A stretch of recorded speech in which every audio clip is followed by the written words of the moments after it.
Sir non local విద్యార్థులకు చాలా అనుమానాలు ఉన్నాయి సార్. సార్ నాన్ లోకల్ అభ్యర్థులు కౌన్సిలింగ్‌లో ఎలా ఉంటుంది సార్? ఇప్పుడు ఇంతకుముందు ఉస్మానియా, ఆంధ్ర యూనివర్సిటీ, యూనివర్సిటీ అనేది రీజియన్స్ ఉండేది.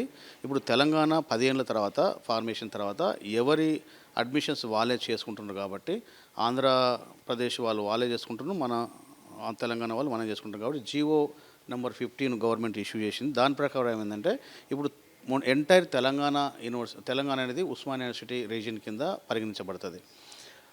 సో 15% రిజర్వేషన్ ఇంతకుముందు నాన్ లోకల్కి ఉండేది. ఆ నాన్ లోకల్ది కూడా మన తెలంగాణ వాస్తవ్యులకే రావడానికి ఛాన్స్ ఉంది. ఇప్పుడు గతంలో 4 ఏళ్ళు ఇక్కడ చదివితే ఏది 9th 10th intermediate first year second year చదివితే ఇంత నాన్ లోకల్ అయినా కూడా లోకల్గానే ఉంది. ఇప్పుడు ఇంతకుముందు లాగా ఎట్లుందో ఇప్పుడు కూడా అట్లే ఉంది. ఇప్పుడు ఆంధ్రప్రదేశ్ వాస్తవ్యులు ఇక్కడ 9th 10th అంటే ప్రెసిడింగ్ అంటే ఈ క్వాలిఫైయింగ్ ఎగ్జామినేషన్స్ ఎంసెట్ నుంచి ముందుకు 4 ఏళ్ళు ఇక్కడ చదివితే లోకలే, అదేం మార్చలే, ఎందుకంటే అది ప్రెసిడెన్షియల్ ఆర్డర్ కాబట్టి.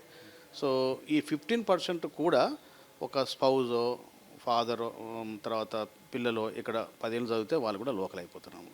సో ఏంటంటే ఇప్పుడు మన తెలంగాణ విద్యార్థులకు అధిక శాతం సీట్లు రావడానికి ఛాన్స్ ఉంది జీవో నెంబర్ 15 ద్వారా.